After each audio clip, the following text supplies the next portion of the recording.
اس فضائل اعمال نے اس امت اسلام سے توحید کو چھینا۔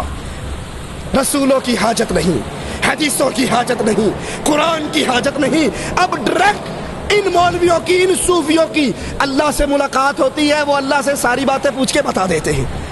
اس کے بارے میں عقیدہ پیش کیا کہ یہ علم غیب ہمارے پیروں کو بھی ہے، ہمارے بزرگوں کو بھی ہے، ہمارے ولیوں کو بھی ہے۔ ان صوفیوں کی بھی جتنی کتابیں پڑھو گے کہیں نہیں بتائیں گے اللہ نے کہا، رسول اللہ نے کہا، قرآن میں کہا، حدیث میں۔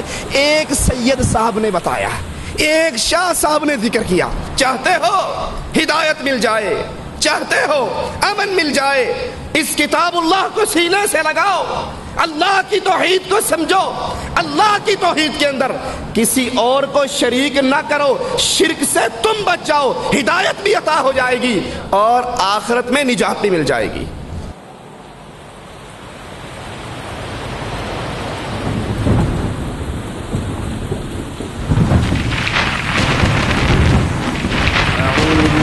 من الشيطان الرجيم وأن هذا صراطي مستقيما فاتبعوه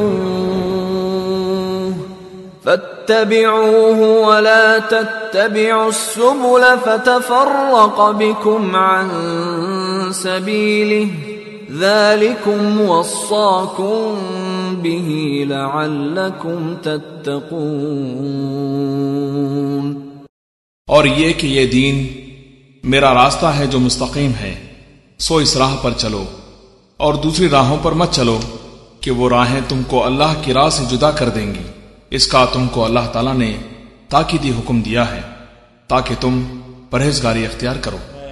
جدہ دعوت سینٹر حی السلامہ کے ذمہ داران کی جانب سے شکریہ ادا کرتا ہوں علماء کرام کا کہ تشریف لائے، اور بلا توقف اب میں گزارش کروں گا فضیلت شیخ توصیف الرحمان سے کہ اسٹیج پر تشریف لائے اور اپنے خطاب کا آغاز فرمائے۔ خطاب کا عنوان ہے فضائل اعمال کی حقیقت۔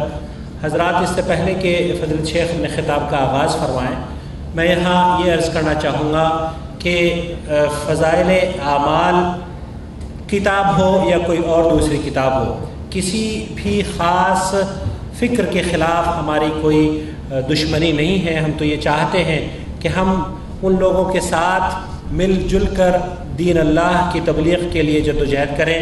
صرف درخواست یہ لے کر حاضر ہو رہے ہیں جو غلط عقائد، جو باطل عقائد ان کتابوں میں موجود ہیں، ان پر نظر ثانی فرما لیں۔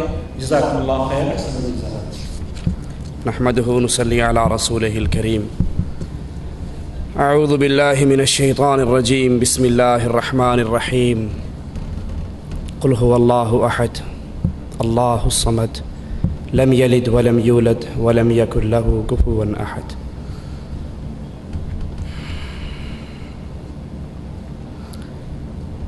کسی مریض کے دل کا آپریشن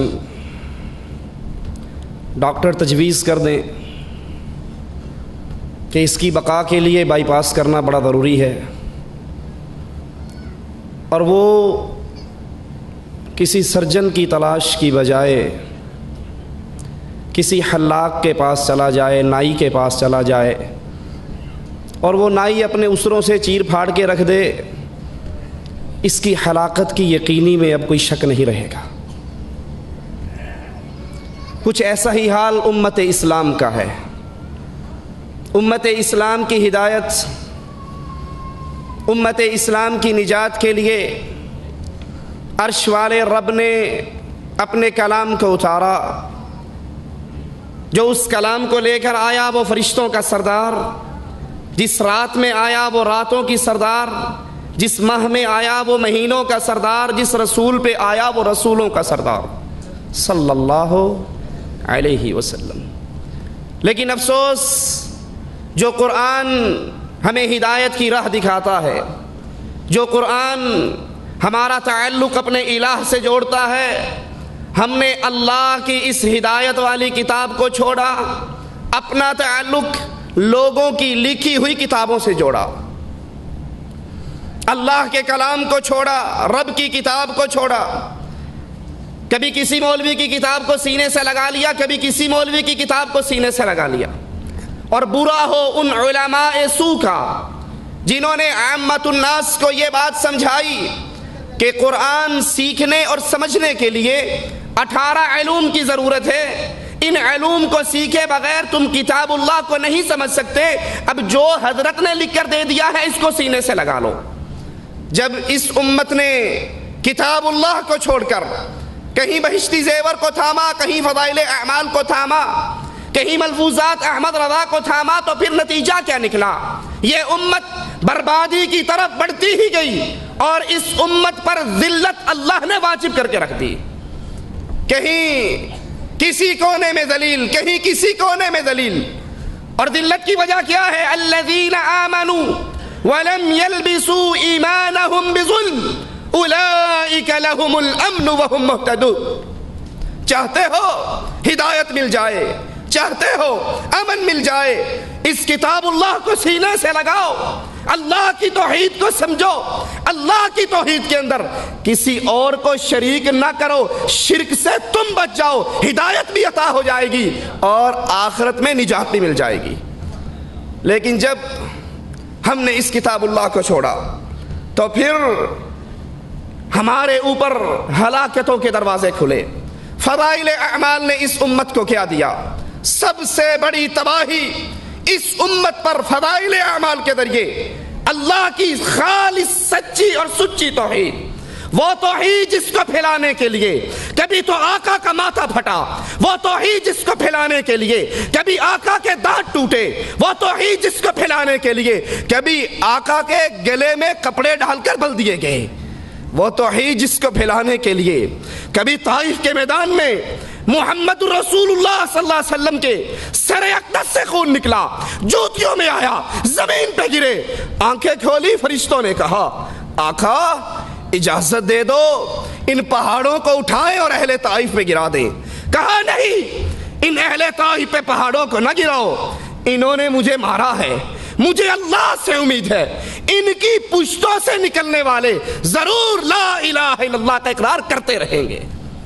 اس سچی اور سچی توحید پر، اللہ کی ذات پر، اللہ کی وحدانیت پر فضائل اعمال نے جو حملے کیے، یہ ہمارے ساتھ میں فضائل صدقات مولوی ذکریہ صاحب کی چھپی ہے کتب خانہ فیضی لاہور سے. اس کا صفحہ 558 ہے. 558 صفحے پر اللہ کی توحید پر حملے کرتے ہیں، ذرا آپ بھی سنیے.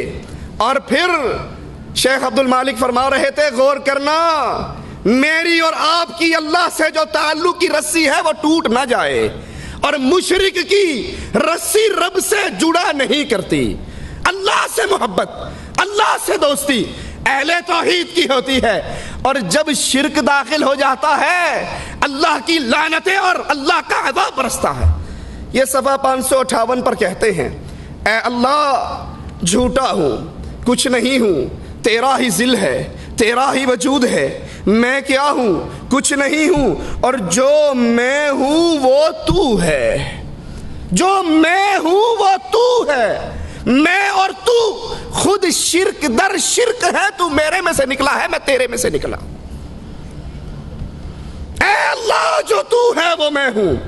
رسول اللہ نے تو کہا تھا لا تطرونی کما اطرت النصارى، مجھے ایسے نہ بڑھانا جیسے عیسائیوں نے عیسیٰ کو اللہ کا بیٹا کہا. میں اللہ کا بندہ ہوں، اس کا رسول ہوں، مجھے اللہ کی اس دی ہوئی اتھارٹی سے اوپر نہ کرنا. لیکن مولوی ذکریہ صاحب وحدت الوجود کا عقیدہ اس امت میں پھیلاتے ہوئے کہتے ہیں اے اللہ جو تو ہے وہ میں ہوں، جو میں ہوں وہ تو ہے، میں اور تو خود شرک در شرک ہیں. نہیں اللہ کے بندو، وہ اللہ ہے، ہم عبداللہ ہیں، وہ خالق ہے، ہم مخلوق ہیں، وہ رازق ہے، ہم مرزوق ہیں، وہ کھلاتا ہے تو کھاتے ہیں، وہ پلاتا ہے تو پیتے ہیں، وہ سلاتا ہے تو سوتے ہیں، وہ اللہ ہے. تکاد السماوات یتفطرن من وتنشق الارض وتخر الجبال هدا ان دعوا للرحمن ولدا. ان ظالموں نے اللہ کا جسم بنایا، اللہ کا ٹکڑا بنایا، وحدت الوجود کے عقیدے کو سامنے رکھ کر یہ کہا ہر چیز ہی وہ ہے،